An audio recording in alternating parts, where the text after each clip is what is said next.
Hello. Yeah, what's up? Well, how's the test going?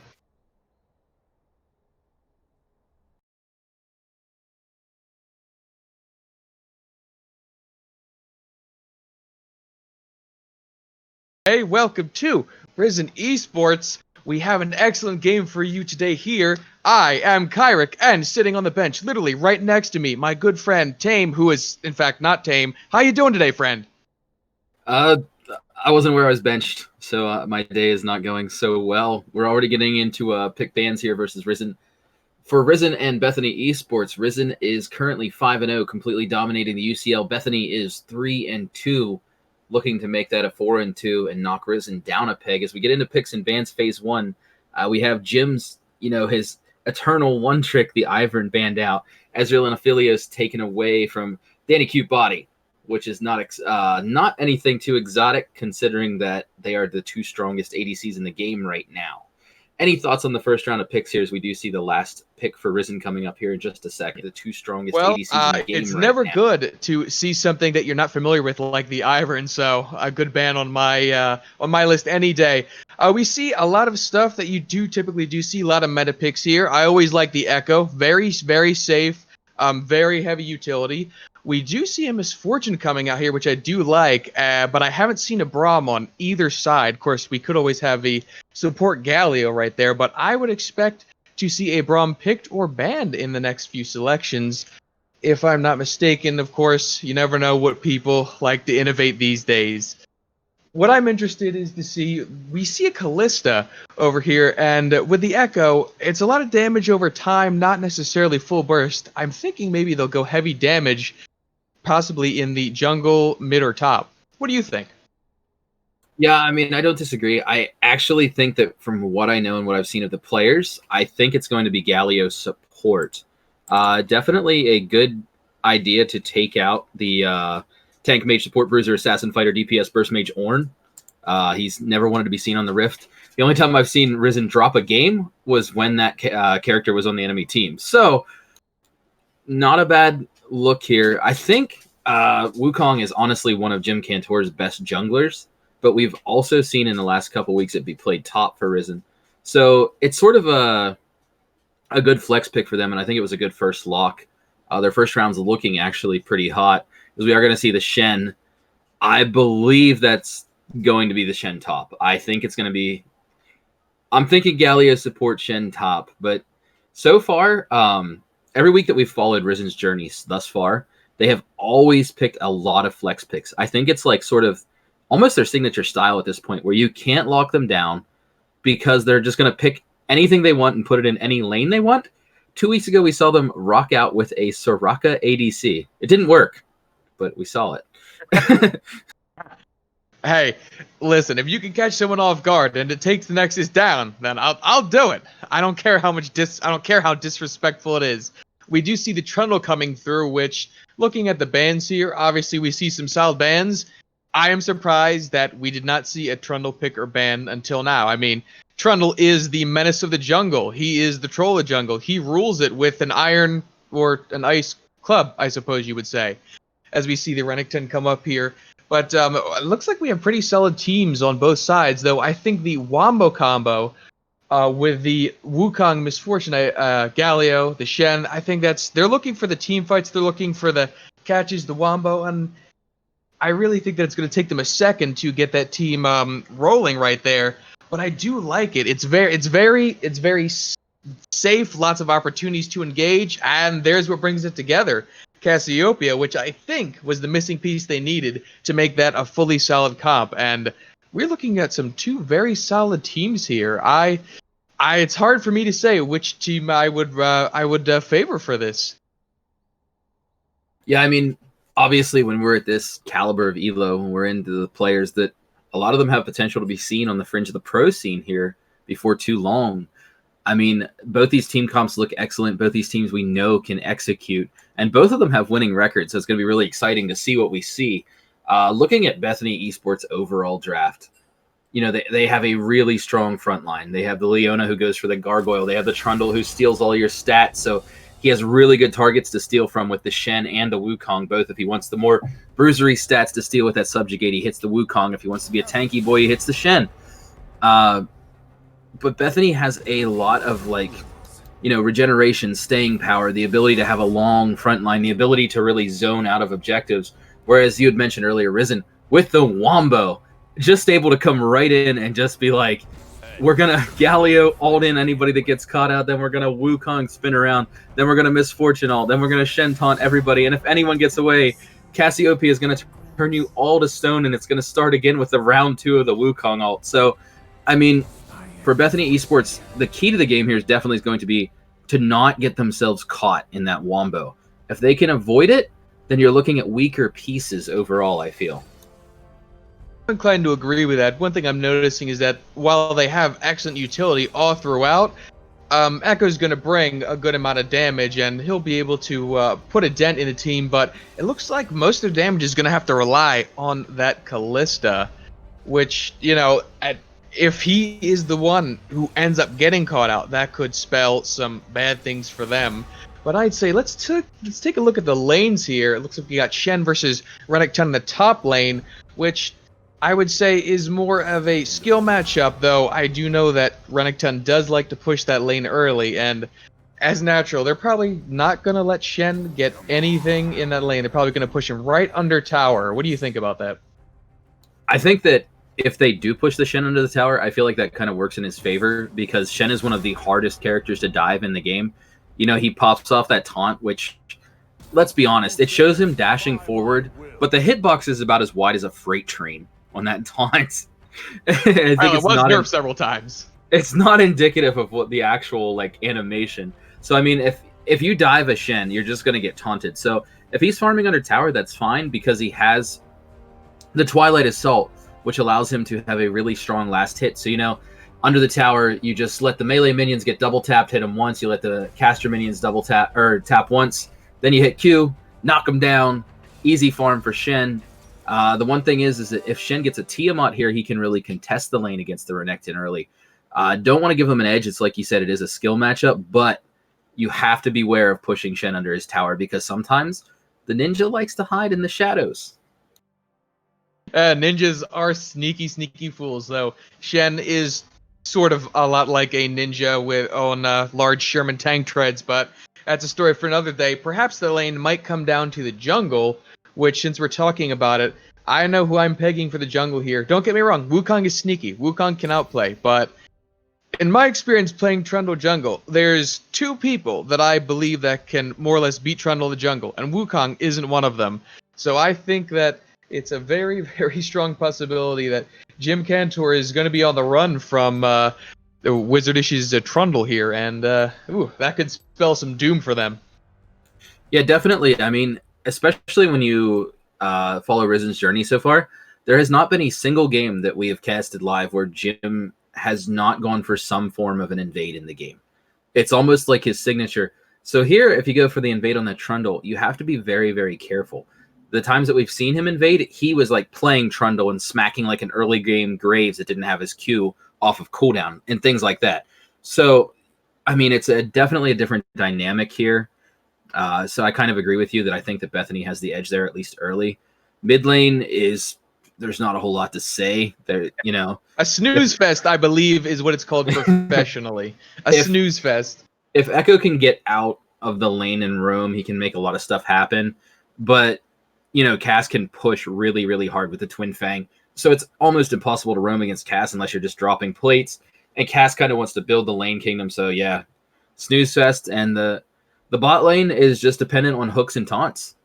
So it's not a snooze fest. There's going to be a lot of action, but the action is very skill-based. It's not, I don't think, a matchup that you can just, directly predict. I think we're going to see, Leona fishing for her Zenith Blade to land, and we're also going to be seeing Galio looking for the Idol of Durand to land. I don't know why that taunt is called that, but I suppose that just looking at such a magnificent and glorious big rocky boy makes people I guess because he takes the shape of an idol from Durand, and maybe people don't like idols from Durand. It's entirely unpredictable as far as it goes. for that. Yeah, I'm gonna have to agree with you mid lane. Again, like I said, it's gonna be a snooze fest there. I think really the only make or break it is if that Cassiopeia can stop the Echo Dash with that miasma.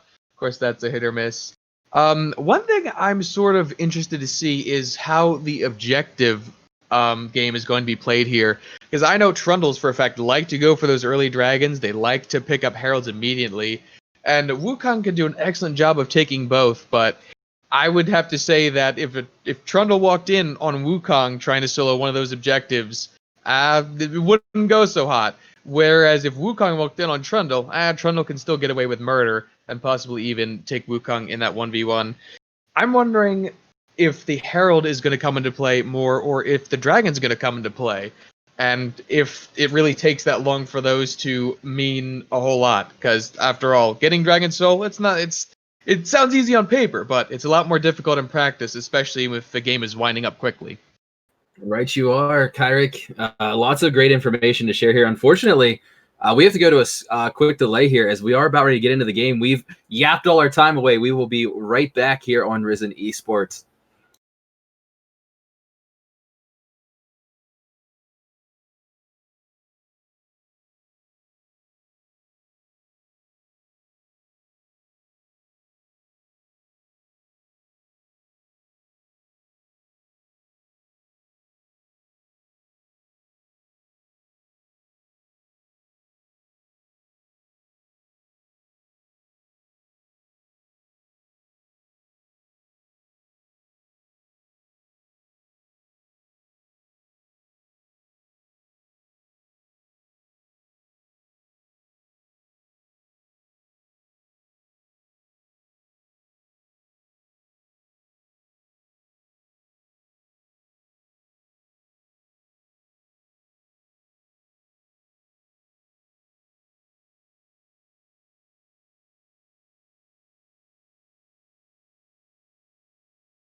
sort of get in and invade Risen Esports jungle early in this one. So other than that, yeah, pretty standard runes across the board. It's just it's basically how many conquerors are you going to see in a game. In this game, we're only seeing 3. It was just recently changed on the most recent patch. Same values, but it now stacks 12 times instead of 10. So champions like Renekton, I'm actually interested to see how it works because they have a very specific number of hits in their kit to get to that true damage, like the full stack. And when they need more damage sources to proc it, it might not be quite as good as it's used to be. So we're going to have to follow that in this game as we do get into the early laning phase here. No real spicy buys either. I think both teams are playing it safe here as both of them are winning teams and need to feel each other out in this game 1.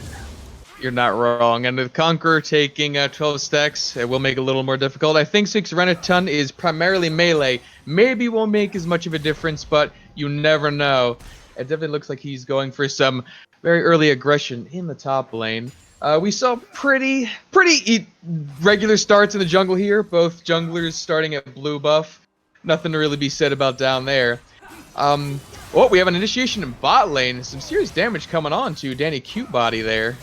And that is why you have to respect that Leona Kai'Sa lane. That is a lot of damage coming out.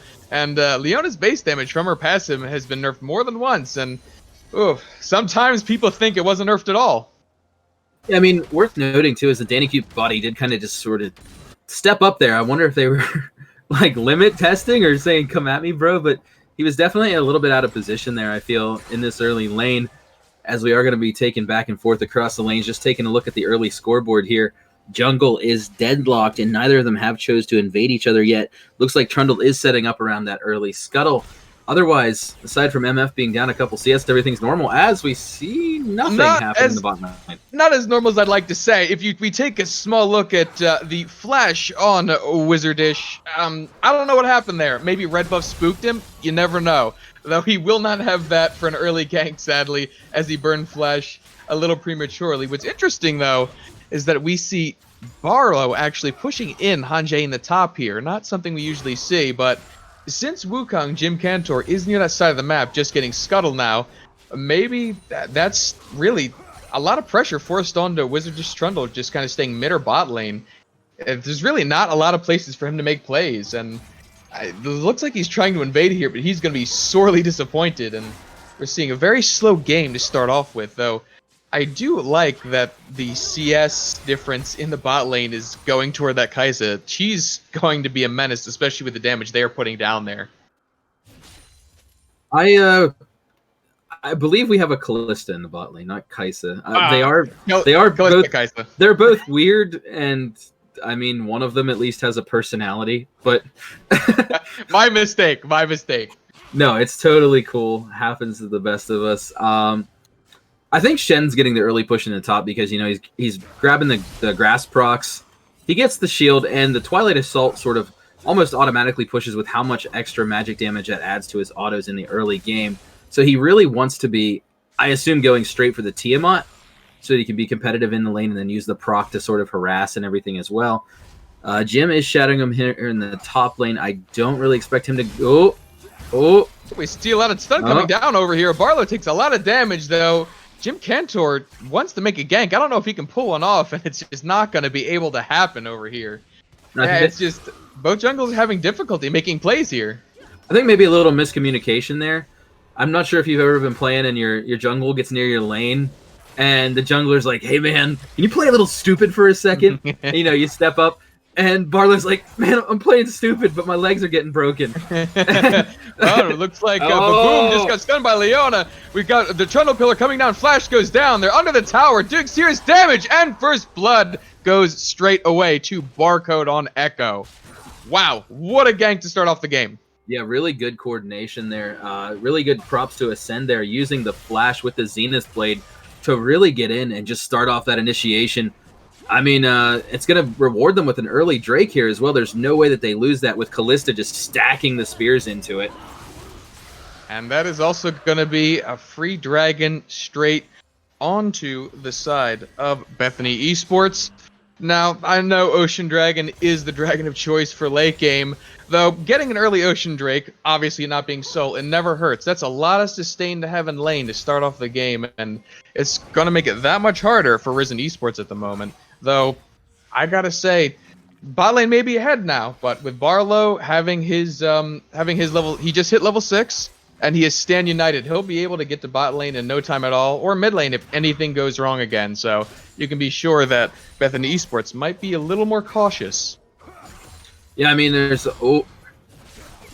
he's just dash and slash turns into dash and dash as he does get away there. Oh, here we go. Oh, we have Wizardish coming in. Barlow's taking some serious damage from Chomp here, though he is able to. Oh, the pillar comes down, even though after the slash, we got a flash and another stun coming up from Renekton, and flash comes away from Barlow. And that was a lot of flashes to burn just in that span of a second there. Yeah, I mean, Hanjay will not have flash here till almost 12 minutes we're looking at. So that's actually pretty big that they didn't get Barlow there. Obviously, he won't. So we're going to be able to see repeat ganks coming in for Wizardish and Jim Cantor to hopefully make his debut in the top lane here, as he has not had a lot of early game pressure in this sort of just power farming here. He does have a couple camp lead. He has not a full level lead, but close to it. So he might just be rushing that 6 to get that Risen Wombo machine going.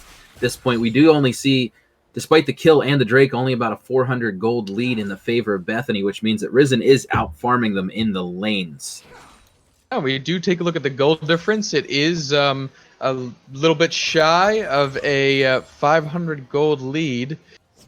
And I'm thinking that it looks like, especially with that play, that Barlow's playing a little safe here. He wanted that Bomby Cinder as opposed to getting that Tiamat, so he's going to push that off until he gets the next rotation going over here. I gotta say, I think we had mid lane pretty pegged. I'm ready to get my pillow fluffed here looking at it, but that's the way the Echo and Cassiopeia works. Yeah. I think what with Wukong, he's about to hit level 6, Jim Cantor. I think maybe after he takes Gromp, he'll hit level 6, and we're going to look for that invis gank pressure there when he picks up that Cyclone, though.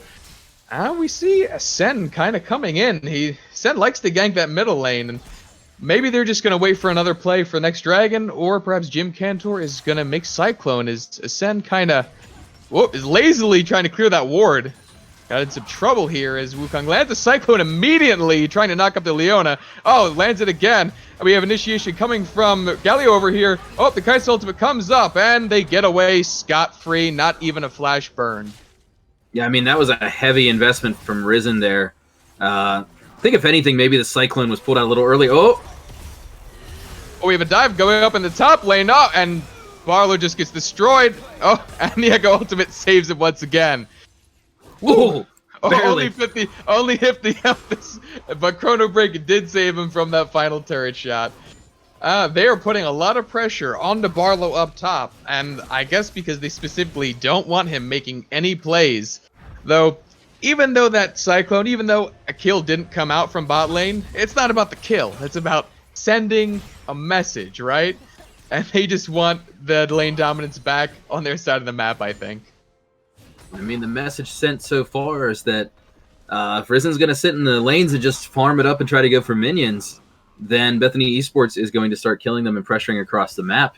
Here's Free Herald. I was going to say, there goes the Free Herald there, picked up by Wizardish, as Risen looks a little scattered after that play there by Jim Cantor, sort of falling through. They committed a lot of resources there, and he is going to be spotted.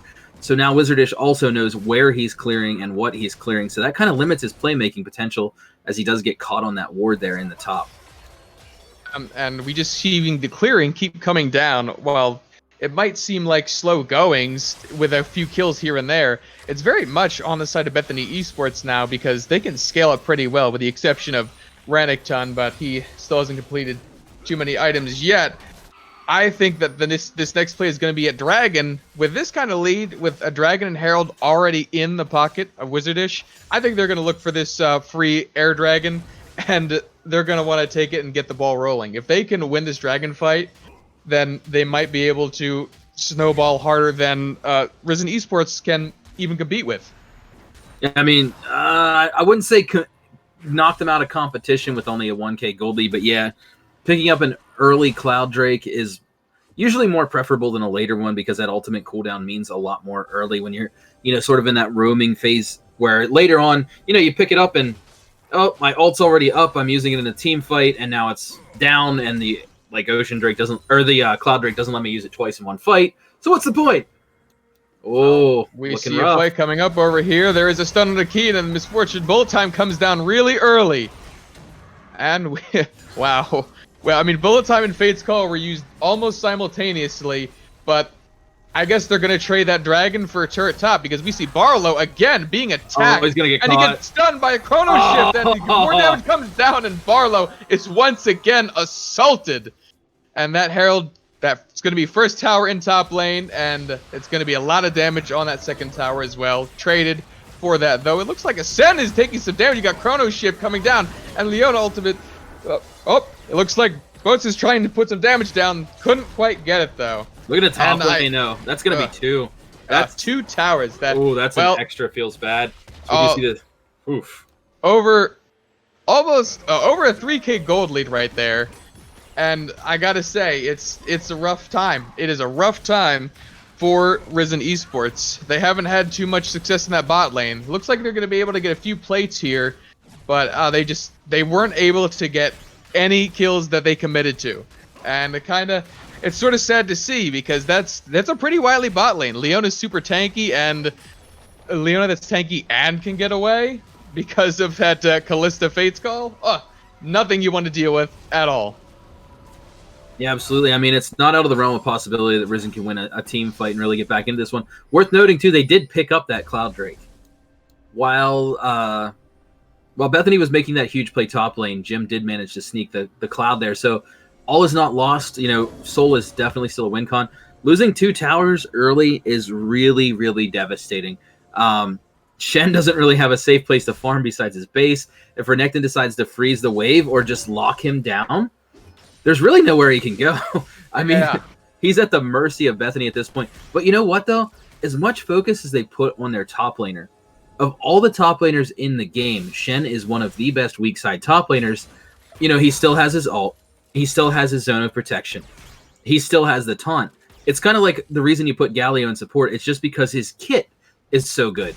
It doesn't really matter if he's behind. I mean, it does, but you know what I mean. It doesn't.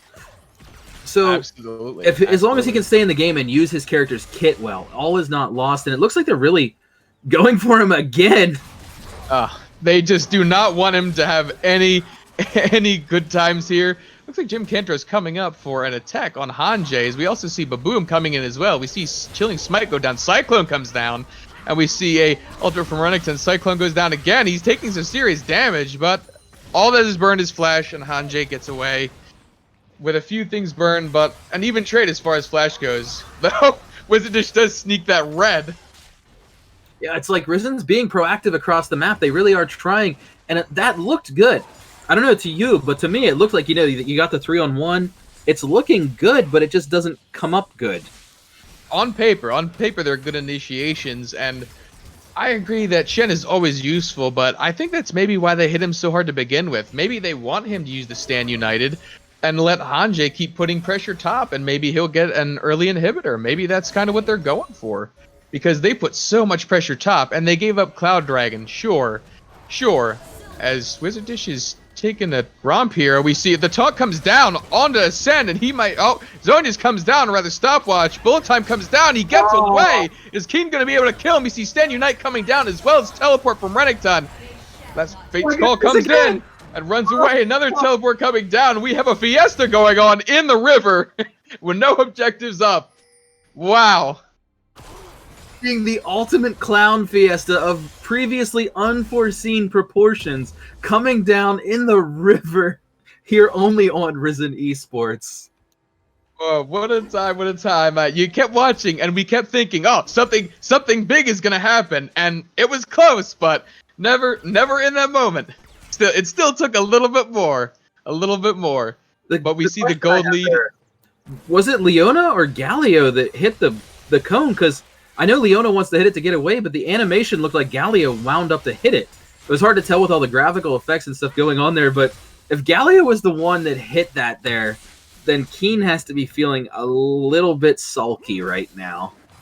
Oh no, not again, not again. He has a family. As Barlow takes a lot of damage from Hanjay yet again. And it looks like he just wants to wear him down. He's doing that because he can. I don't think Barlow he's not any real danger of dying, but there's nothing he can do against Hanjay because let's take a look at that. Blade of the Rune King, he has it completed, and that is a lot of damage. I mean, Renekton's Ruthless Predator, he auto-attacks 3 times. That's 3 basic attacks, and that's a lot of % health to be taking from Blade of the Rune King. So it's just really, with this build being behind, there's really nothing Barlow can do against that. Absolutely. I mean, at this point, Barlow, 10 years down the road, he's taken his family to Crocodile Paradise in Florida. He just goes up to one of the enclosures, and suddenly he just gets PTSD, like his eyes just go wide. He starts trembling, just kind of falls down a little bit, and then he remembers Game 1 of UCL Week 6. He just sees a crocodile with a sword slowly rise out of the water. It's happening again, though. Mountain Drake will go to the side of Bethany Esports, and it's not a bad one to have, and it is going to be Mountain Soul, and we have a huge dive coming in over here, taking a lot of damage. That's a huge Cyclone knocked up of 4 people. Another knockup again, and Cyclone hits again. And it looks like, well, Wukong goes down. Cassiopeia lands her ultimate here, and it looks like Risen Esports is killing everybody here. And that is 4 kills off the board, and Ascend is running away in the wrong direction as fast as he can. Wow, Risen Esports really turned the tide there. The kits. Like how I mentioned, Galio's kit is just so good. That's exactly what it is there. Even though they're behind gold, just gonna pick up the kill. Gives it to Barlow. Barlow, I was gonna say Barlow needs redeemed. Barlow's redeemed. Suddenly, Shen is now 1, 2, and 4, and it's feeling a lot better to be him right now. Well, they're down, only down by 1,500 gold now. Yeah, and I mean, as you saw there, Arista Esports was concerned with 2 plays in that dive in the bot lane. One was Wombo, and the other was Combo. And we saw a Cyclone and a Hero's Entrance right on top of it. Right on top of it. It was a thing of beauty and something you only see in your dreams. Something you only see in your dreams. But I'm surprised they didn't go for Herald here. And it looks like Wizardish is going to pick up the Herald again. I'm not sure what you see in your dreams, but I'm not dreaming about League of Legends. Maybe all the player reports I put in coming back with an instant feedback report. Somebody also pointed out to me that the thing with Shen is inaccurate because if Shen was getting PTSD in Florida, that would actually be in the bot lane of the United States, not top lane. So feels bad. Well, to be fair, crocodiles don't live in the United States, but we're not gonna get technical here. We take a look at some of these items across. We have 2 Blade of the Rune Kings, one on the Callista and not the Kaisa, and we see Herald coming down in the mid lane, and it looks like they just want that mid tower. They just want that mid tower, and now they're probably going to be able to get it. And Herald takes that, and it looks like they wanted to hit the 2nd tower. Are they going to be able to do that though? That's the question. As Kaboom looms menacingly in the jungle. They are able to kill that Herald. Yeah, they stopped the dash dead in its tracks, putting the Herald into the ground there. As we move into this mid game here, things are looking a lot more even. We are going to see a 2-tower, 1 Drake advantage for Bethany Esports, but in terms of gold, it's just a moot point at this stage of the game. We're seeing that Cass really start to scale there out of Baboom. He is one of the key carries on Risen. Oh my! Never mind. I rescind my previous statement. That wasn't even close. I think he assumed that Barcode was gonna walk up for another hit on the minion, and he assumed wrong. And sometimes, you gotta risk it for the biscuit. But it turns out that it wasn't a biscuit; it was only air. And yet, sometimes these mistakes happen.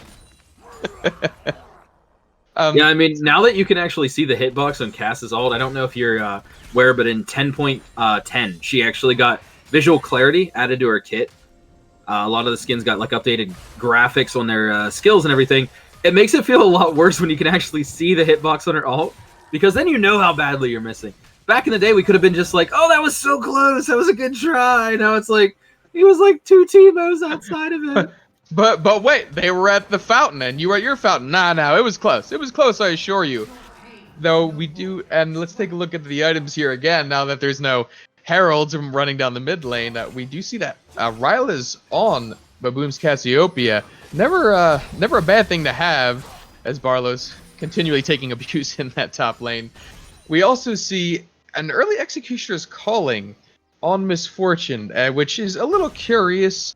I guess to attack the healing. Trundle and Echo, as well as Renekton to a point, do heal a significant amount. I don't know if I would have worried about it this early in the game, but maybe they thought it was worth taking on. And we also see that early a stopwatch on the Baboom's Cassiopeia, trying to be a little safe there. And as things start to build other places, not quite there. Maybe we'll see some gold bouncing once this Mountain Drake comes out. Only Jim Cantor is here there. Yeah, I'm not sure if they're going to look to full commit to this or not. They are hovering in the area, but this Drake could... Oh, it's actually Bethany Esports backing away here. One thing I think worth mentioning about the early Executioners is Risen does start this up. If you build it early, you don't get burned by it when you need it late, as it looks like Risen's just going to pick this up easily there. Wow. Dragons are split evenly, and there really wasn't even a contest for that. It looked like the Bethany Esports had something else in their mind, and I guess it is mid tower. And I mean, Hanjay is just going to keep pushing top tower as Barlow looks for an initiation here, and we have initiation on to Ascend here. He played that really well. Yeah, he knocked him right back off of him and stunned him. Risen Esports, they got the dragon, but it looked like Bethany Esports was more than happy to give it up. They got that mid tower and they got some damage on that top tower. And again, that's what I figured would happen. I mean, Hanjay's just gonna sit in top lane. He doesn't care what happens elsewhere. He just wants to push Shen in and he wants to get that tower and inhibitor.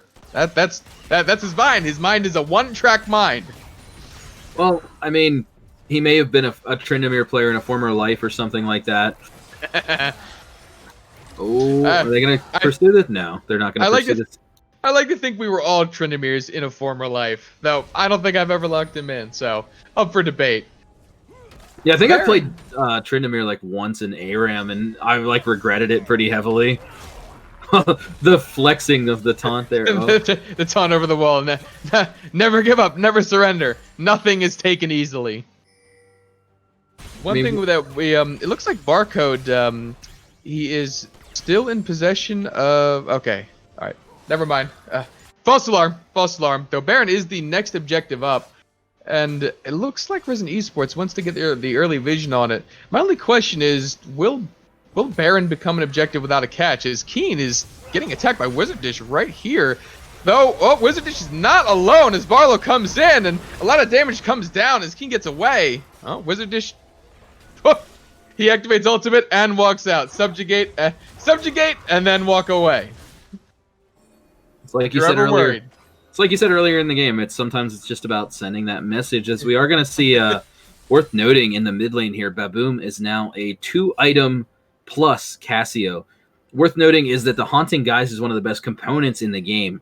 Adds that extra 10% damage when you're in combat, and Cass tends to stay in combat due to the lingering poison. So it's almost like a third item is already complete on Cassio when you think of just raw damage. So Bethany's really going to have to start playing around that, as Risen has really clawed their way back into the game here. And even if we look across the map, worth mentioning is that it does seem like Bethany has a little bit of a vision edge, but I'd actually like to see both teams sort of push that vision line forward. Somebody's going to be grabbing that scuttle. Yep, they're pinging the scuttle right now. And I just feel like both teams could definitely establish a better line here, as Risen is choosing to go for a defensive line, and Bethany's choosing to just not really have a line right now. Strange. I almost expected a dive onto Baboom there in the bot lane. Cassiopeia is scary, and with the Hunting Guise, obviously Liandry's Torment comes out after that. One thing I like about Cassiopeia is that she is a defensive mechanism. It's so hard to engage on a team with the Cassiopeia, especially when she's dealing that much % health and bonus damage with that Liandry's Torment, which does even more when combined with that Ryla's. I agree about their defensive lines or offensive lines. there's really nothing in play to contest, and maybe it's just another waiting game for Dragon. We said maybe if the game takes a while, Soul or even Elder will come to play, and it looks like that's going to be the factor because neither team looks even remotely willing to try to test the game for that Baron. I mean, many a fortune has been lost to attacking a Baron buff. Yeah, I mean, unless there's a pick, it's a 50-50, and I don't think in a game this close either team is willing or should be willing to risk a 50-50 play. It's we are going to see an engage from Echo, or he was looking and then missed, but he was going for it. Barlow's seen enough crocodiles in his time to know that he's not in danger from Barcode. Though, since Keen is hovering toward Barlow menacingly, no, just pitter patter, just small damages. And worth noting here is that as Risen does take down that mid tower, is Ascend going to... Oh, Ascend does go for the engage. Initiation over here. We see a teleport coming in, and that is Zenith Blade and Cyclone going down here. We see Hanjo coming in. Danny Cupboy body flashes over the wall. Cyclone coming down again, and then we have Hero's Entrance coming in. Leona will go down, and it looks like Jim Cantor might be the next one to go, as he is. We see a lot of damage coming down. That bullet time is dealing some serious damage. They're having to back up now. Bades goes down as well. And it looks like that Bethany Esports is on the run. Yeah, I mean, we're definitely seeing in that fight, Baboom has come online, as I had mentioned, picking up that blasting one, now stacking up the ring as well. The Dark Seal has 8 stacks. At this point, you may as well just go for a Magi's after you finish the deadly combo of that Leandries and Rileys, and it feels like Risen is starting to really pull away here as they're only down by a couple towers and 300 gold now as they do pick up their 3rd Drake. I think if they want to fight Baron, it's kind of there. Barcode is taking serious damage. Wow. Matt, I gotta say, Danny Q-Body, oh, that wasn't very cute. That was just savage. Huh. That's some crits. I'm gonna have nightmares about those crits in my sleep. And if we look at like the top lane, you think about how much pressure was exerted onto Barlow, how much they committed to him. He's even now. I mean, he's 2-2-5. He has a 200 gold bounty on him. So even like when you try to keep the man down, it really just didn't work for them. It's just gonna continue to see him scaling here and being relevant. He went completely full armor build, which you really can't blame him as there's only one real AP threat on the side of Bethany here, and Risen is securing vision around the Baron. I think they're getting to the point where instead of being a 50-50, it's looking like a 70-30 or so, and if they can get a single pick, it's like a 90-10. It is becoming increasingly difficult because I have to point out in that team fight, Baboom never used Petrifying Gaze. He never used just free firing. Yeah. He never used it once. But with the threat of the bullet time, it hadn't come out until later in that fight. With the threat of the bullet time being available, you know that if you come in on Baboom, you're just going to get Petrifying Gaze bullet time. Exactly. So you can just sit on the Petrifying Gaze. It's actually kind of like a 200 IQ draft when you think about it on a deeper level. We see an initiation coming on to Ascend here, and he's taking some serious damage. Will he be able to get away? He activates, and once again, he is pulled to safety by Fate's Call. But that's a big cooldown down for Bethany here. I mean, the gold is pretty much dead even, and Bethany's... You really want to be able to throw somebody into a fight. You want to go for the initiation with, like, you know, throwing your Trundle in or throwing your Renekton in for a big stun or you know, Echo using W to get thrown away or something. Like, you want more out of it than just running away, basically, is what I'm getting at here. And that's a big cooldown for them. And they're also missing the flash on both their top laner and their ADC. So, I mean, it's going to be tough for them to fight here. It's very difficult for them, again, because we talked about earlier, I mean, Bades is the only real damage on their team on Bethany Esports. I mean, he's going to need to land some serious basic attacks and do some serious damage, whereas there's many sources of damage, and Barlow once again trying to be abused. I think Barlow wins this at this point. I'm actually... I'm fairly certain with all the grass proc stacked up and what he has. We have initiation coming on to Jim Cantor here. Jim Cantor is looking to get away. We see the Cyclone come down as well as Stand United comes down. Another issue coming down. Serious damage going on to Barcode. Had to ult away. Though Danny Q-Body's in some serious trouble here, but Ascend goes down right away. Well, will the fight continue? Han Jay's taking some damage as well. Petrifying Gaze comes away, and that was a 2 for nada. 2 for nada. Yeah, I mean, Risen's weaker early game is really being backed up by their excellent team play here. the defensive use there of the Petrifying Gaze. Like I had mentioned in that last fight, the ADC mid synergy here, it's not a role synergy you talk about or think about a lot, but it's really coming up aces here for Risen, as it looks like I can't imagine them losing this Baron here, barring a huge misplay.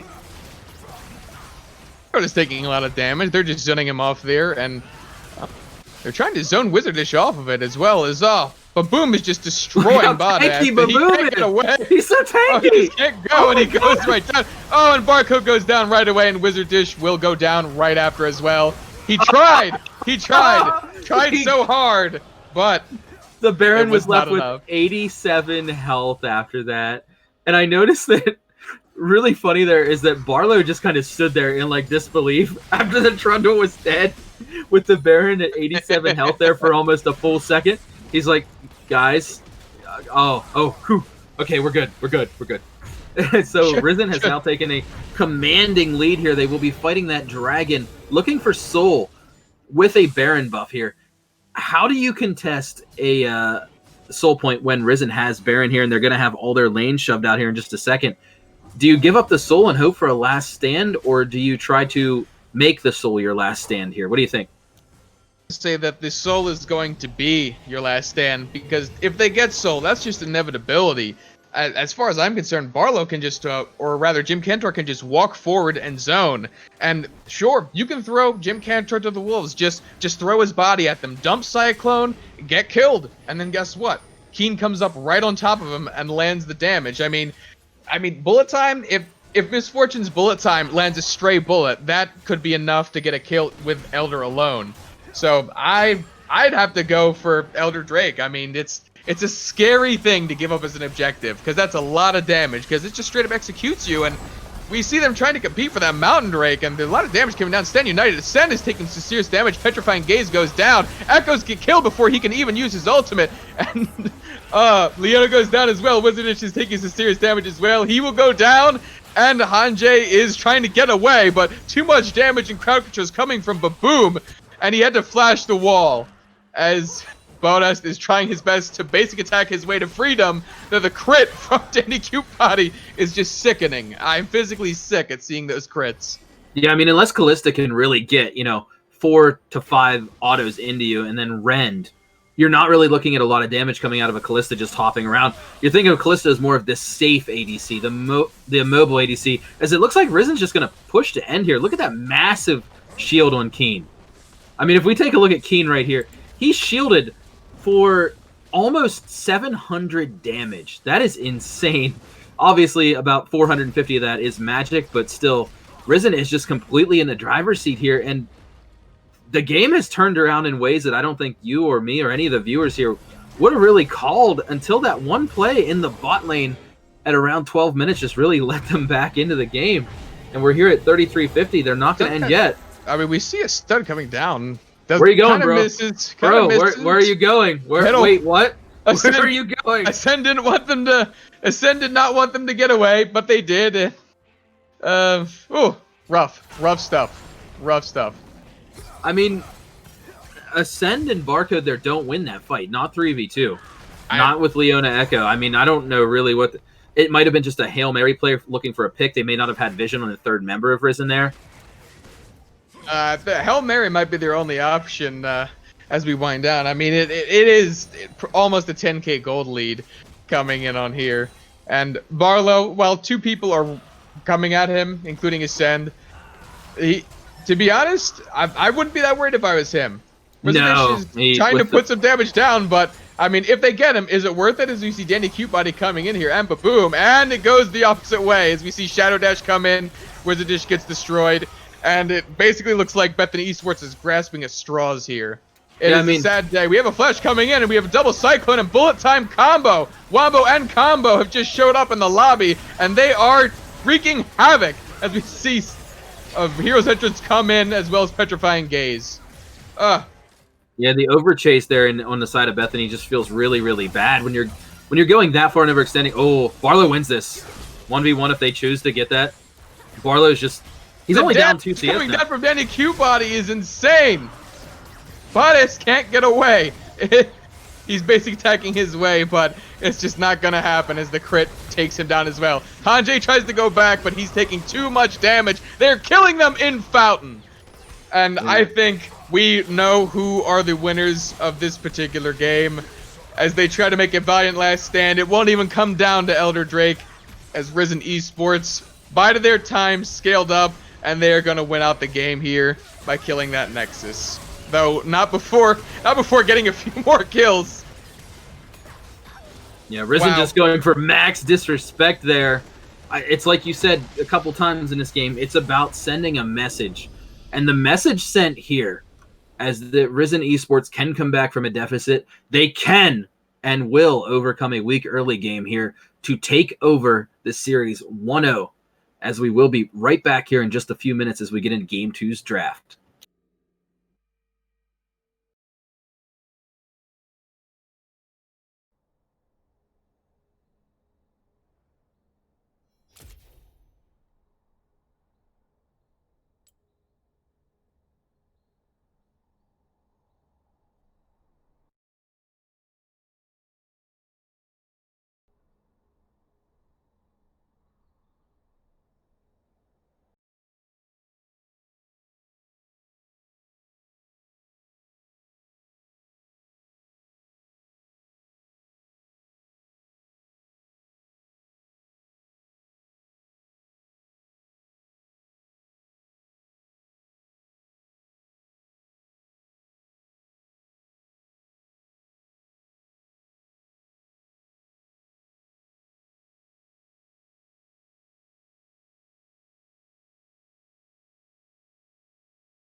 All right, and we are back here for round 2 of Bethany Esports versus Risen Esports, and the first two bans we come up are Yasuo and Ivern.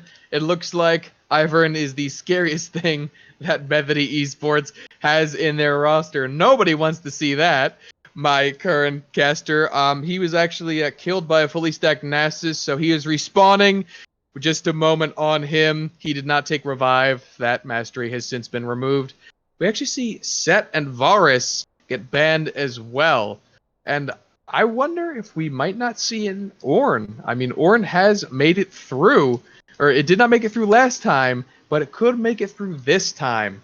We do see the Set ban, so an Ornn pick is not out of the question. That instead they opt for the Wukong, which we saw Wukong last game, and Wukong is a pretty good pick. Couldn't quite make the engage, can't always make the engages work, but it was useful in the late game, and it looks like that Risen Esports is going to be happy to take Wukong again. And we see Bethany Esports picking up the Lucian, and maybe this time around we're going to see a Braum contested, because Misfortune is still up. And once again, Trundle comes in, the king of the jungle, king of the trolls, and king of clubbing, but not the good kind. It looks like they're meditating on what their next pick is going to be. I really like the way these picks and bans are coming across here. Ezreal's an interesting ban, as well as the Varus. They definitely don't want any range poke coming their way. I assume that, again, because they're going for the Lucian, and it's not entirely unreasonable to assume that they're going to go for the Braum, but it looks like Resident Esports is just going to go with the same picks they had last game. They want the Cassiopeia and Wukong again. The salty run back. Oh, he respawned. The salty run back. And yeah, they're just going to go with the same roster. It looks like they don't really care what Bethany Esports goes for, and the Misfortune comes up. If I don't see a Braum picked here, I'm going to be surprised, to be honest with you. I am going to be incredibly surprised. Yeah, I mean, Braum has the engage and the disengage, and it really synergizes the passive with Lucian. I'd actually love to see it here because it creates Peel. It creates a lot more space than Leona can create just by the threat of him where he stands. You know, he can also just kind of stand there in bullet time, just be like Omega lol. The Lux pick, a little bit unorthodox. Wondering if that's going to be mid or support. I hope for Bethany's sake that it's a mid Lux. Lux was buffed not all that long ago. I don't know how I haven't seen her that often in mid lane, though I do like myself a good Lux. I would hope it is mid as well, because I do not care for Lux support. But you know, maybe they know better than I. Yeah, I mean, I'm gonna go ahead and think that it's mid lane Lux right now from what we've seen. Cassiopeia has a massive hitbox. Lux can bind her and use Lucent Singularity early in the game and just kind of harass her. And their range is pretty similar to each other early, so it's not a bad matchup. Bethany's taking out the Shen. They're like, hey, if we're going to camp you, we're going to put you on something that's campable. So one of the best weak side top laners in the game is now taken off the board here for Risen. So they're probably thinking face right now. Oh, yeah. And there goes once again the tank mage support, bruiser, assassin, fighter, DPS, burst mage. Ornn is now taken off the board again. Well, he's not Lee Sin. He's not all of those things. He's not an assassin, I don't think. I mean, have you seen an Ornn combo when you get brittle on you? Unless you're like a tank, you're losing like 75% of your health just by being looked at. Listen, the beard is so mighty. It is a Lux support. And it's definitely a Lux support because Syndra will not be playing support, and Lucian, well, I mean, I don't know how I feel about that. Their comp is very squishy. Against the Wukong, I don't know if I'd want That's to what do I'm that. thinking here. Yeah, I mean, they're definitely going to need a really strong. Oh God, they're literally doing the salty run back, except for Shen. Except for Shen. I can hear the team chat now. what do you want to pick? Well, what did we play last game? Whereas Bethany Esports is going, I mean, we gotta ban something they played last game. All right, pick the Shen. Yeah, that one. We don't need that kind of trouble here. I actually really like the Callista ban in the first phase by Risen 2 because it keeps their early game like troubles that they had last time. I feel like that really puts that down. Like it really, really gets rid of a lot of the issues they had with their engages being good. And is that really? I think that's supposed to be an Azir. Okay, that's not. That's supposed to be an Azir. There was an error in the game here. The Nocturne is in fact an Azir. Who would have known? So that's what's under all that black shadow there. We're gonna see cast top, I assume. I mean, cast top is not unheard of. It's been played even by pro players like Huni.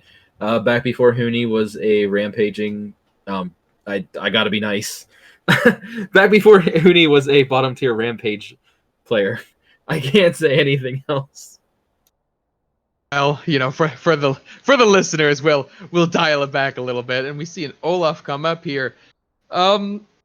Don't get me wrong, Bethany Esports has a very aggressive early game team. The problem is that I feel like if Risen Esports bide their time and doesn't do anything too risky, I think we're gonna have a repeat of what we saw last game. Because if you get behind on a team with a Lucian, an Olaf, a Syndra, one Cyclone is all it takes to ruin your day, and that definitely looks like a day ruiner, especially considering how Azir can just throw up a wall, and Olaf can't run past that wall.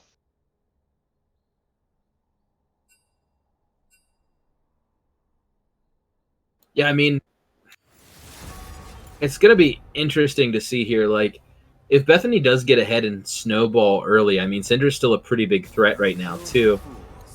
The one thing I'm wondering here, though, is that how much weight are you willing to put on Syndra's back? Because aside from, like, the Lux catch, like using the light binding, they're really, really relying on Syndra to just carry a lot of weight in this game.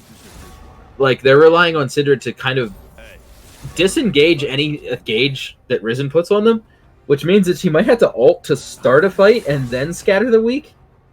It's a really precarious position for Syndra to be in particular.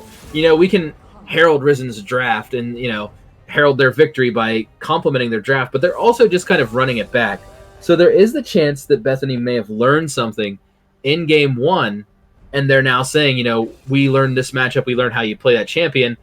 You know, maybe their ADC's Lucian is really sick. Or maybe the Syndra does have a good favoritism. Well, I can't even say versus Cass. Probably what they thought they were playing into. But Syndra Azir early is just kind of like the first game. They're going to be snooze festing a little bit. And I gotta say, they were bamboozled, or rather, should I say, baboomdled? No, that doesn't roll off the tongue. My apologies. Sorry, everyone at home. Syndra, don't get me wrong, her engage is good, but it's more of a catch tool or sort of defensive. I like it as a catch tool, and I think that's what they're primarily going to need to be going for. But as far as it concerns me, it's kind of difficult for Bethany Esports to just kind of run at Risen Esports. I mean, again, you're right. If they get that lead early, it's going to be hard for Risen Esports to do anything against it, put up a defensive strategy. But again, they need to play that. There's wiggle room for Risen Esports. I guess that's my point. Risen Esports has room to make an error or two. They can kind of shift a play to their benefit, or they can make a terrible play and okay or bad play. Whereas Bethany Esports, I feel like it's either going to be great or terrible, because I feel like there's very little room for error there.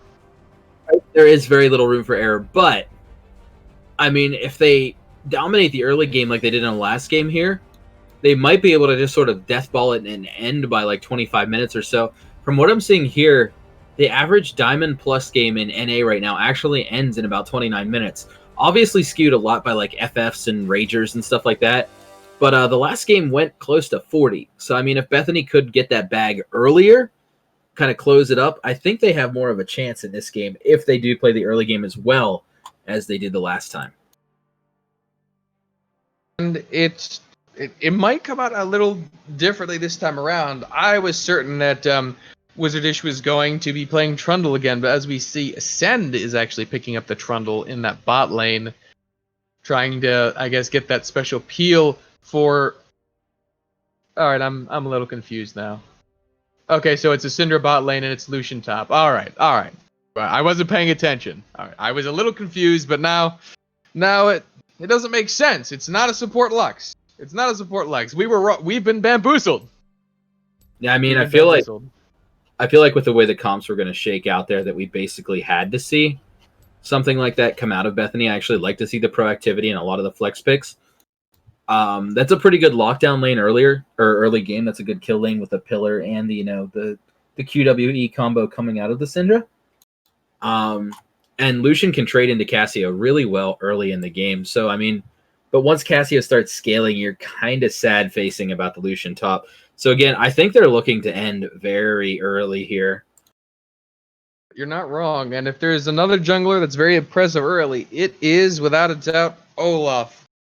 And Olaf, I believe, does pretty well into Wukong. I think Wukong's best utility is the fact that he can turn invisible and sort of disengage from the fight. You know, just say, I don't really want this. He just drops that clone.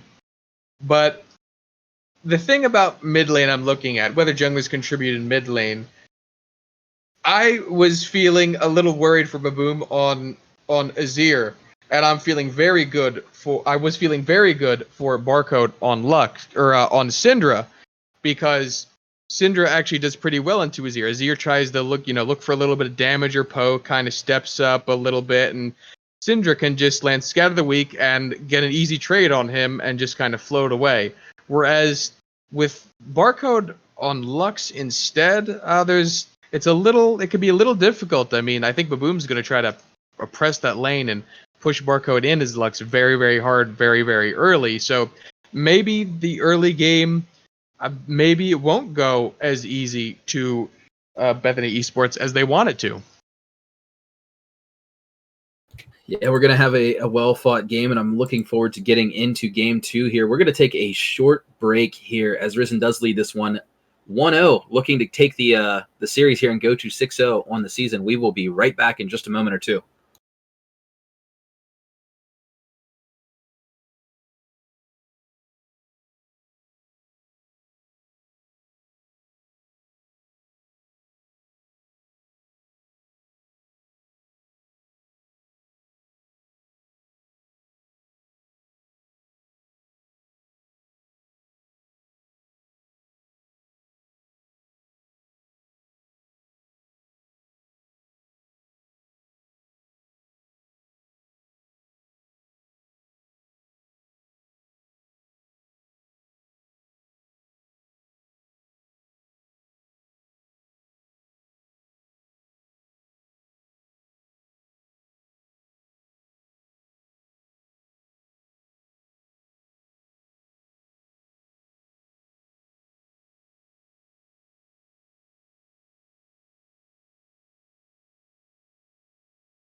Welcome back to Upsurge Contenders League Week 6 as we see Risen try to secure their victory here against Bethany Esports. We're back on the Summoner's Rift here, live coming at you. I'm back here with my co-caster, Kyrick. How you doing, man? And I'm literally on the bench right next to you. Yep, right next to you, not miles away. And I am feeling quite good about this. I kind of want to see where this goes. I feel like that Bethany Esports might have some interesting tricks up their sleeve, especially since they, for one, bamboozled me with how they set up their lanes here with all these champions. Yeah, I mean, absolutely worth noting. We were seeing in the loading screen and checking our u.gg stats is that Barlow is not a mastered Cassio. Obviously, don't think it's the dude's first account as he is only level 76, but we're seeing a 100k plus mastery difference in the top lane. So we're going to have to see if the mastery makes the man or if the man makes the mastery as we get into early game 2 here and we see that standard 5-point respect. No, we don't. Ascend coming in. But that's not the jungler. You're looking at Trundle. You're looking at Trundle and you're like, that's my man right there. That's my jungler. He's coming in. Nope. That's the support down there. Slowly walking in as a man of doom as they try to clear that ward. Can't quite get it though. What is rough about Trundle support, especially early, is that aside from throwing out a pillar, you don't have a lot of early game presence here. As you can see right there, just kind of getting smacked. I don't know Ascend, man. Yeah, I was gonna say you're just gonna get smacked. And Galio's taunt, level 1 and level 5. Both have really high damages. In between, it kind of scales meh, but like you can land some big taunts right there. As we're already seeing Ascend work down to about 66% health, 1/3 of his health already gone on the chompy troll. But top lane going kind of how we expected. Lucian able to zone the cast. It just makes me so upset. It's just such a terrible lane in the top lane, but it is obviously Barlow's best, in his best interest to kind of let his lane push in and try to freeze it under the tower. We do see some serious damage going on in the bot lane.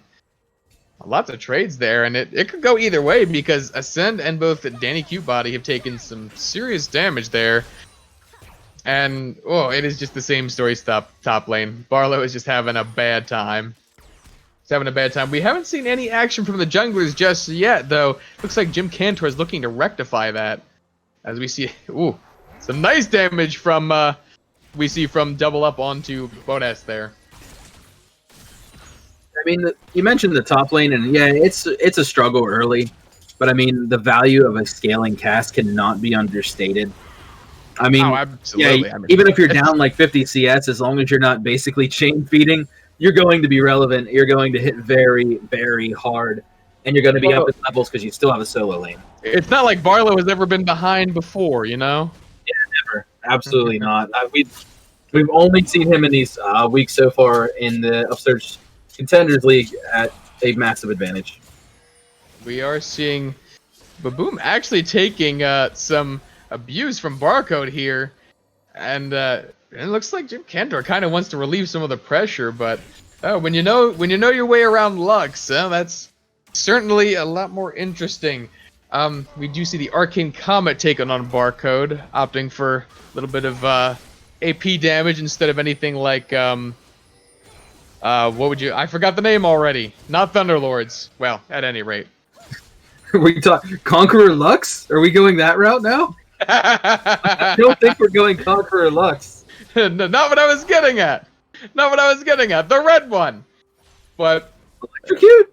Is it possible? Yes, Electrocute. That's the one. And it looks like Wizardish is looking for an early gank on the Barlow. Barlow's just backing up, saying no. I mean, I guess Barlow kind of saw this coming. He goes, no, I know this was happening. I've seen this once before. When Barlow gets back to his house tonight after he gets off the rift, he's just going to start setting up security cameras all the way around his house. in the refrigerator, looking for some food, realizes Uber driver pulls up and be like, I'm being ganked! And just suddenly starts screaming and running. He has cameras in the shape of wards all over his lawn. No gnomes, only wards. But I find it interesting that we really haven't seen any action come out from either Jim Cantor or Wizardish. Oh, Barlow does not want Wizardish to get away without no going back. No, sir. No, not at all. Though I think Dragon is an objective. It is Ocean Drake to start off again. What are the odds? You do the math. I believe think it that would might be be an objective soon. Yeah, I believe it would be 25% in all scenarios. But in 2 games in a row, what are the odds? 25%. No, not in 2 games in a row. That's not how the math works. But each game is an independent occurrence. The games are not stacked, that they're a stacked occurrence. It's truly random because each one goes on by itself. Math is weird, man. Oh, the double up.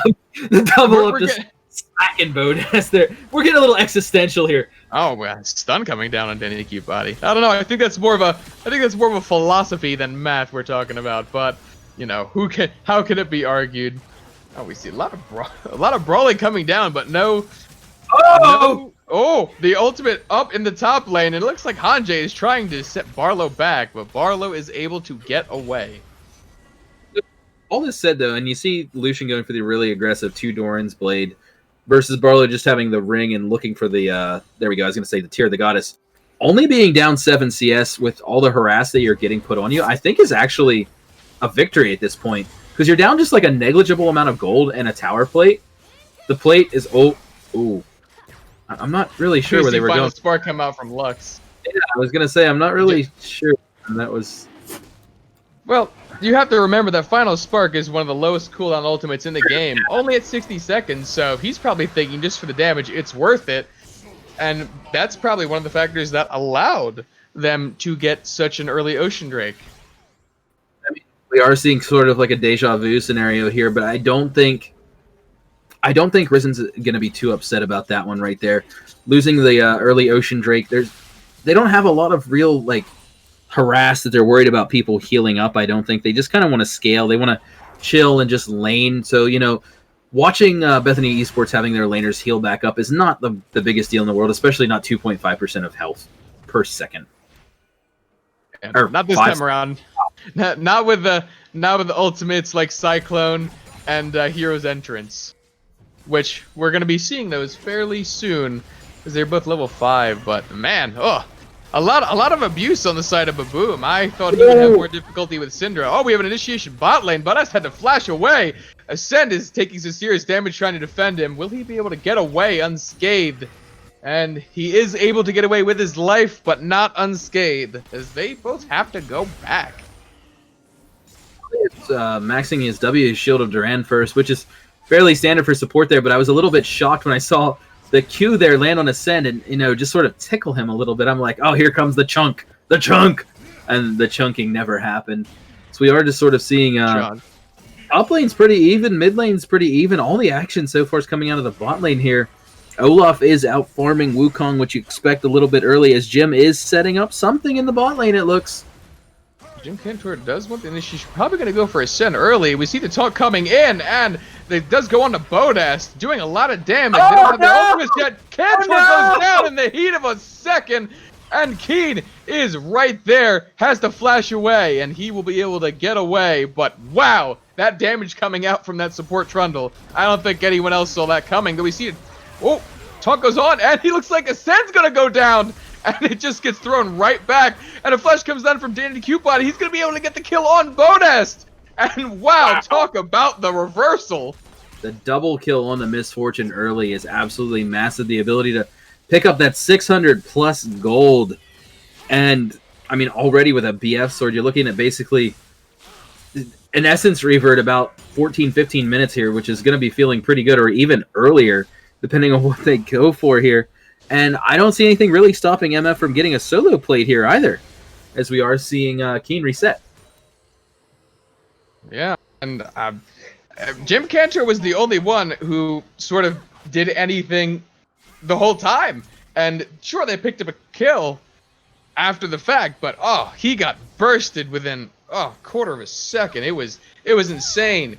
But we did see Wizardish, actually, he's level 7. Cantor only just got to 6. And Wizardish, while all this was going on, was working on Herald, which he now has. And maybe he's looking to push down top lane with it. Or He maybe could be. even mid lane, because Baboom has been having difficulty. He's had to burn teleport against Barcode, who has just been sitting there with Ghost. He says, oh, I don't need teleport. I got this lane underhand. Oh, Oh, Final Flash, and Final Flash traded for Flash. I don't think that wouldn't have killed Azir there, right? I mean, it No, would have made him It would have been ridiculously. close. It would have been close, about 150 health left, I think, there. Oh, Bodast. But Oh, I think, and Bodas goes down in the bot lane, and Directed Camera just felt the need to not tell me that. But that's okay. That's okay. And we do see the Herald dropped in mid as we see Cyclone go down. And looks like they're going to try to get this top tower. They're trying to get it first tower here as Ascend. Oh, we see the snare come down, and we see Hero's entrance coming down as well. Ascend is taking serious damage, has to flash over the wall. They are not going to be able to quite get the first tower, as Riddigus is taunted, though it is close. really good ult out of Keen there to save the tower and possibly save his friends' lives there. Weren't able to really turn the fight. Oh, here we go.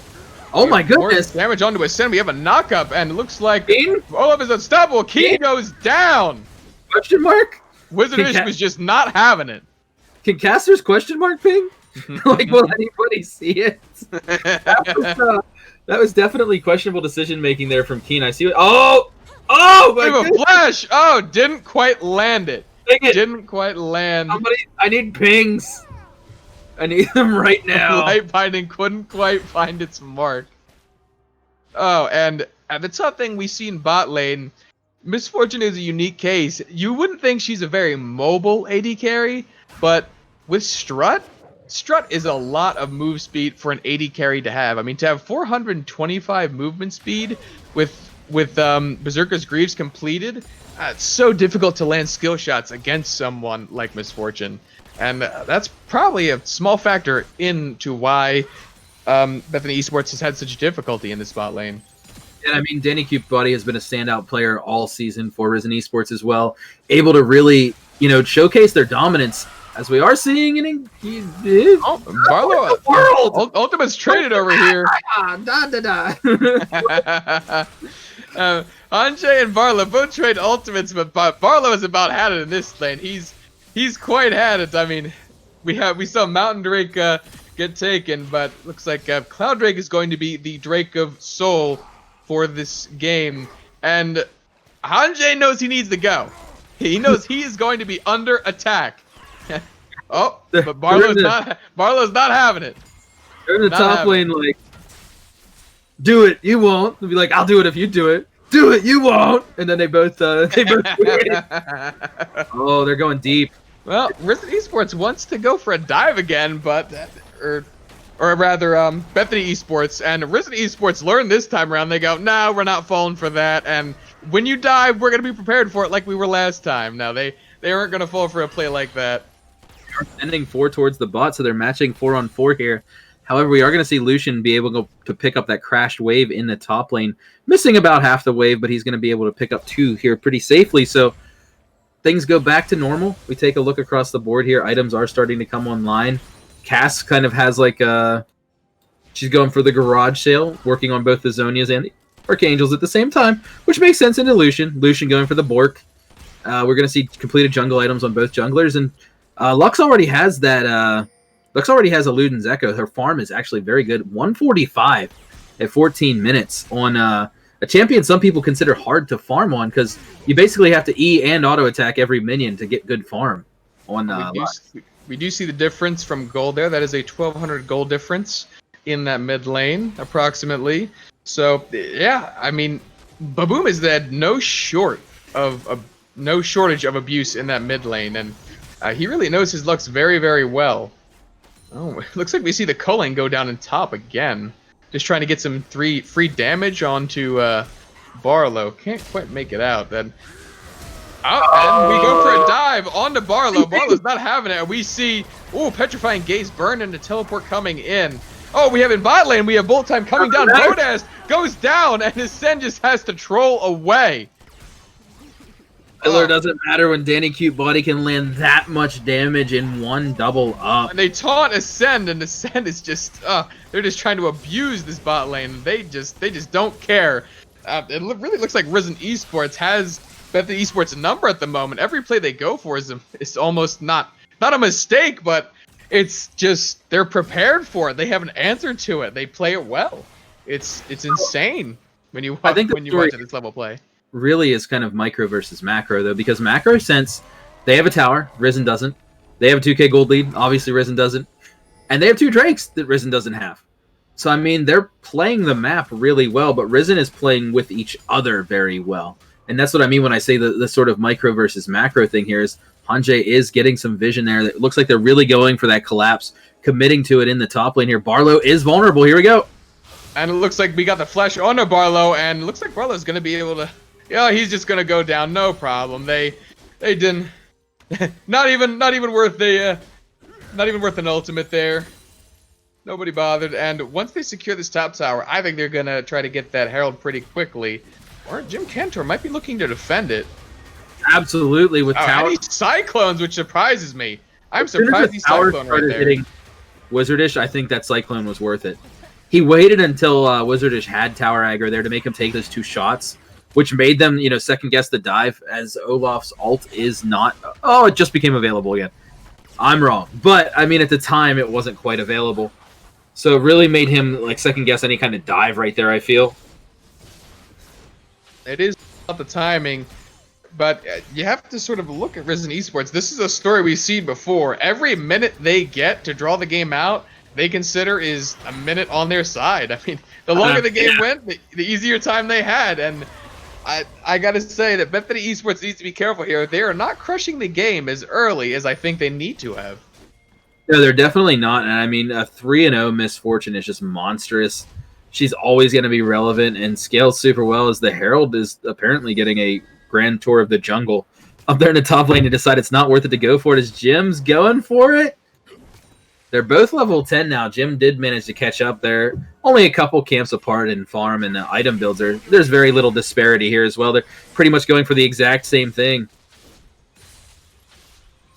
And I got to say, the scaling, once again, it is on the side of Risen Esports, but we haven't really seen the mid laners come alive in any capacity, which you tend not to until objectives or fights in the jungle come out.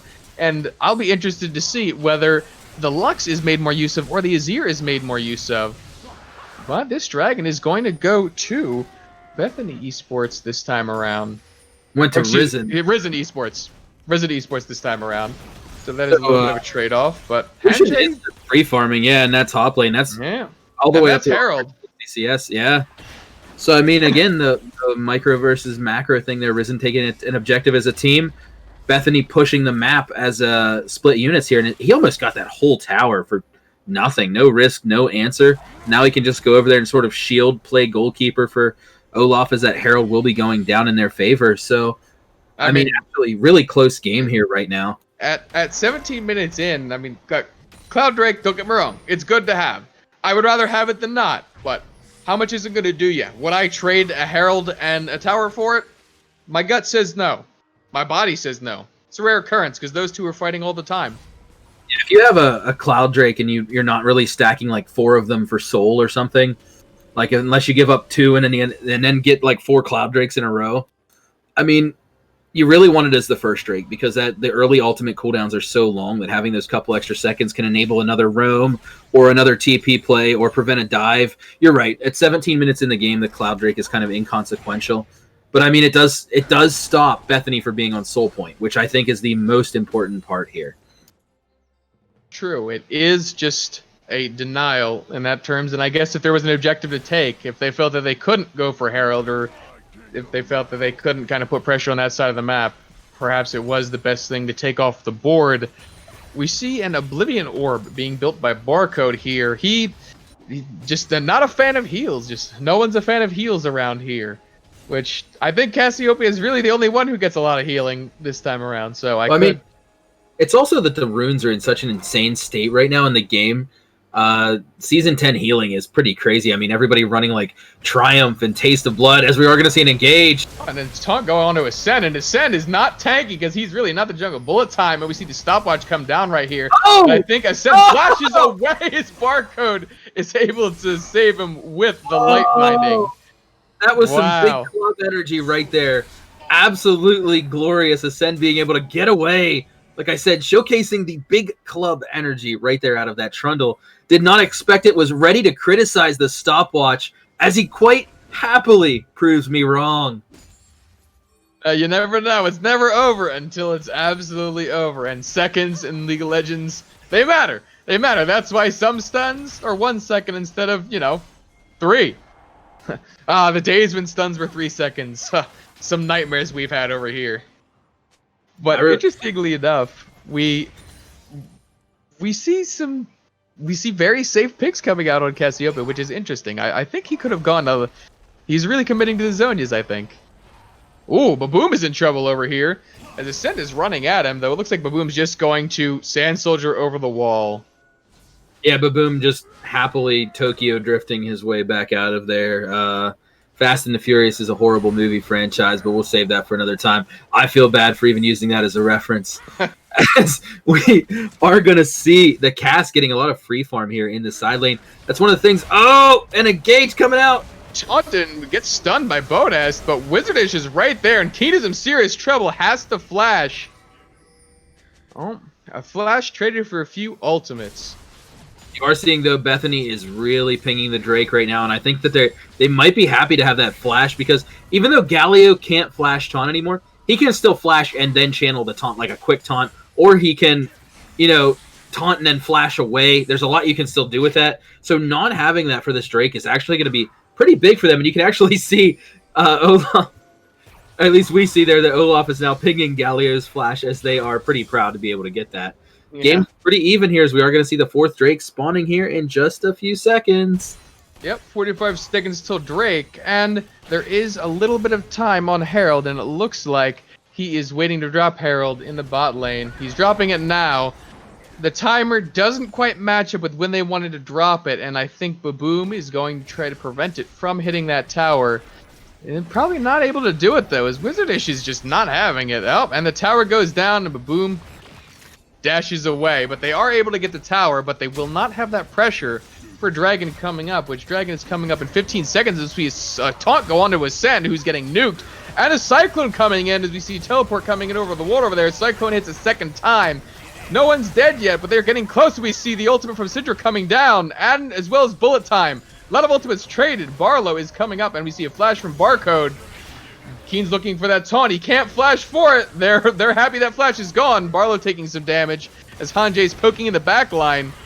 And it's very close. Bodas is in serious trouble yet again. He gets away by the skin of his teeth. Olaf is trying to kill over here. Who's going to die? Misfortune dies. And we see Cassiopeia go down as well. Looks like next on the troubled list is Ascend. Bodas can't really do anything as he's over the wall. And we see the final spark takes out Wukong. And we see Keen coming in for the taunt. He's able to get the taunt off, but he's been rooted. But Boom can't do anything, and Bodas is able to come around. Keen is not able to get away. Ascend goes down. But Boom goes down as well, and it looks like Bethany Esports takes that fight. Wow. That was one of the most extended fights I've ever seen.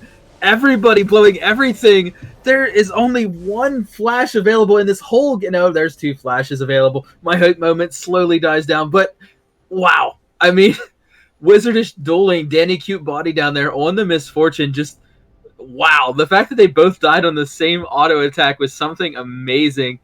But I mean, we're going to see this Dragon still up, as we are going to see Wizardish just bum rush it, which I believe will put Bethany Esports here on Soul Point. That was a fight that they really, really needed with the way that Risen's going to scale. I don't think Risen can test here. That Cloud Drake is just saying, oh, for me. And we got to say, look at Barcode. Barcode was able to get a Rabadon's Death Cap off of that. I mean, that's some serious damage. And he's sitting at 368 ability power. And low ability power, I mean, some people might not consider that a lot. For 24 minutes on a Lux, that's pretty scary stuff. And it looks like that it was a war of attrition, that fight. And I think, are the fights going to just keep playing out like that? As cooldowns get, well, initiation onto Ascend here. I'm not sure if either team was proud of how that fight went. You know, obviously Bethany's going to be happy that they won the fight.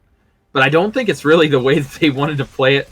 in a lot of cases there. Like, I mean, Keen doing ring around the Rosie down there for like 10 full seconds. The end of that fight, letting Azir on that Baboom come back in and just get a pick. It's a whole mess.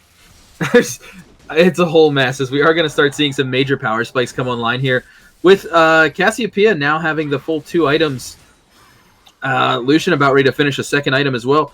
I feel like the Lucian top isn't doing a whole lot for Bethany Esports at this point in the game. Could be wrong, but KP is a little bit low. The Lux is really the carry story for them here. 6 out of 8 KP, 252 CS, massive bounty, 2.5 items. Lux is looking to punch damage in. Over 2k gold on that Lux. I do have to say, well, I feel like you're right, Lucian may not be seeming like he was doing that much. The reason that fight went that way over in by Dragon is because Hanjay on Lucian, the backline for Risen Esports was so low, and Hanjay wasn't going in, but the amount of output that Lucian can throw just to do any kind of damage, I mean, he could have taken that backline down, and it kind of made Risen Esports have to respond to that Lucian, and it split the team up in ways that they definitely never wanted. And I think that maybe if that's all you need from Lucian, then that's all you need. Maybe he just needs to assist, and Barcode is in some serious trouble. The stream is shuffled, Cyclone, and Barcode is shut down like a PC with no power source. I feel like the way that the hype moments are going in this game that I may as well join the LCK caster desk, as Baron is going to be started by Risen, but it's just like, all I really have to say is be like, Nice-oo! Oh! See, here we go. Oh! Nice. We see a taunt coming down from Keen over here. Oh, we see the culling coming down, doing a lot of damage on the Barlow, who has to actually zone his Hourglass, but Baron is taken. Bullet time comes down, and it looks like Risen Esports is on the offensive. They're taking it out on Wizardish, and Hanjay just can't do enough damage. He's trying to trade with the cute body. He can't quite commit, though. What a swing. The body. I mean, Risen will take the Baron there and the fight. Wow, gold is dead even. We're here in an exciting game in Upsurge Week 6. I lost my words. I mean, this game has been so swingy. This game has been so back and forth. There have been so many hype moments for both teams. As we move solidly into this late game here, we have Bethany Esports on Soul Point. Risen with the Baron pushing in, needing desperately to clear out some towers here, get some map control here, or the game begins to slip out of their hands, especially if they were to lose that soul. Cloud Soul is still a soul, and honestly, it opens up the gate. Oh, whiff. I guess minions. It opens up the gate to that Elder as well, and if you see a game get to Elder, like whoever gets it basically wins. Most of the time. Though, I think Barcode, while he was just shut down, I mean, his ultimate is on a 23-second cooldown. I think he could care less whatever he burns it on. And that's why they're going to need to respect that Barcode. If I was on the side of Bethany Esports now, my move would be this. All right, form a wall around the Lux, and that's the plan. I mean, Barcode's coming up to the checkout. Risen's scanning that code and not liking what they're seeing as we do move into what appears to be an engage by Risen Esports as they push the mid turret down, instead zoning out Bethany Esports while taking an objective. Solid play there, actually. Really good rotation. They're just trying to control the map with that crazy initiation because we said this, we discussed this, that Bethany Esports needs that early game lead or they need to get these epic catches, and it's hard to get these catches, especially with a team that's pathing as efficiently as they're pathing. So they really need to count on Risen Esports to make a mistake here, and so far they're not making enough mistakes to truly get them behind because they've turned around many plays, and even Hanjay kind of had to fight for that turret in that top lane over there. Oh, though Cloud Soul is coming alive in 5 seconds, and that's going to be the main fight of the season. Wizardish is just marching in. They want to do some damage to a set. Wow, that's a lot of damage onto Jim Cantor. Oh, that was the clone. The clone. All right. The clone is so good that it fools the casters. Here we go. It fooled me. He's in 10 dragon fight. Let's do it. Ascend is taking serious damage. He's going for the engage. We see Final Spark coming down. Jim Cantor actually taking real damage this time, not quite the clone. The dragon is once again excited. Bullet time comes down, taking down Ascend. He's And it's stolen! It's stolen, and he's able to get away! as he had to flash over the wall. Wow, what a steal. And Baboom is not having it. He wants Wizardish. He wants his kill in his pocket. The steals are unacceptable. He's going to go for the kill. And his stream is shuffled, and he's able to kill him just in the nick of time. Boom! Causing what has to be a mental boom for Wizardish after a massive hype play there from Risen Esports, as we just continually see them claw their way tooth and nail back into this game, refusing to cede anything, refusing to admit defeat. Just absolutely tenacious players here on their side, as we just see them just tearing this one up. There's no other way. They've overcome the gold deficit. They're now up by about 1,000 gold. They got the Drake. I mean, when Jim stole that, I left my seat, or should I say left the bench. Wow. It was one of the best steals I've seen in a very, very long time. And I think it wasn't even about the Cloud Drake. It was just saying, no, the Elder Drake, you got to sit on the bench too. You got to keep sitting on that bench. You got to hold out there. But Andre's in some trouble here as Baboom just flashes on him and he goes down as he's just surrounded by enemies that hate him. Oh, to be Lucian and not have enough mobility to escape. It's a tough day. I mean, the one thing that's also getting rough here too is that Wizardish on the Olaf is just going to continue to fall off more and more. Oh, you don't want to be Ascend right now. Oh, and Ascend just keeps the same story keeps applying to Ascend. Ascend keeps getting caught. He just doesn't have the mobility to get away from these easy catches that they're trying to throw out here. Yeah, and sometimes when you lock in Trundle instead of being the troll, you're trolling. I don't think Wizardish wants this. No, even against the support Galio, by the time the Cavalry made it in for both teams, I think Risen decidedly and handily. Wizardish, I don't think this is where you want to be, man. The Cavalry's coming in for Risen. And you don't even win that. Hollow is doing some serious damage. The Q body's going to be right here, and I think he's going to have to burn his ultimate right here. Still taking a lot of damage, but he has the move speed to get him out, though that is Ragnarok on a cooldown for a moment. And but Barlow is having a little bit of a war with Bodast. I mean, that's just... Support Galio is still super tanky with the Gargoyle Stone Plate and the Aftershock. He's already a gargoyle. Well, I mean, it fits right on him. It's made just for him. His little stone arms fit right out of it. So you're just putting metal. I mean, look at it. It actually, literally, the item actually looks like it fits directly over Galio's chest. Like it was actually designed for him. Wait a minute. It is Galio's chest. It is. I mean, we've been lied to all along. Who knew? Who knew it was made for him? Well, obviously, Keen, as he does pick it up here. Looking across the board, I like the defensive pickup of the Banshee's Veil for Barlow on that cast. We're hitting 300 CS on multiple members, 2 for Risen and 1 for Bethany, as we are decidedly in the end game of this one. Another Baron coming up. Not sure you want to be there right now, Ascend. Yeah, Ascend needs to learn his lesson. He's certainly stepping into scary waters there, and he is sitting on that ward, and Keen is going to taunt him, and it looks like Ascend is just not having a good time here. Just not letting Ascend do what he wants to do. All he wants to do is ward and troll, and they're not letting him do that. Now let's point out here that Wizardish does not have his flash, so if Risen zones the Baron Pit, all he can really do is just Suicide Ragnarok in. He's not going to be able to really just, contest the Baron Pit itself, and they're playing on the red side. So when you're on the red side, if you don't have control of the pit, you're basically forced to flash in. Not where Wizardish wants to be right now, so they're going to try to apply pressure in the mid lane before the Baron comes down. They're going to try to do some zoning of their own, see what they can get here. And it looks like Risen's just decided, you know what? You guys can have it for now. We'll be back. See you guys in just a minute. This is sort of the proper play as we see an initiation go on Cyclone on a Bodas, and we see Hero's entrance coming in right after. Cinder goes down in a quarter of a second. Bullet time is coming in. Jim Cantor takes a lot of damage, and he goes down as well. So does Olaf. And we see initiation from Key Hollow still going on. A final spark doing some serious damage. Can't quite find the mark, though, as Keen is trying to back up. And he initiates again, and we see, oh, what a beautiful, beautiful petrifying gaze. Trundle goes down as well, and what a trade.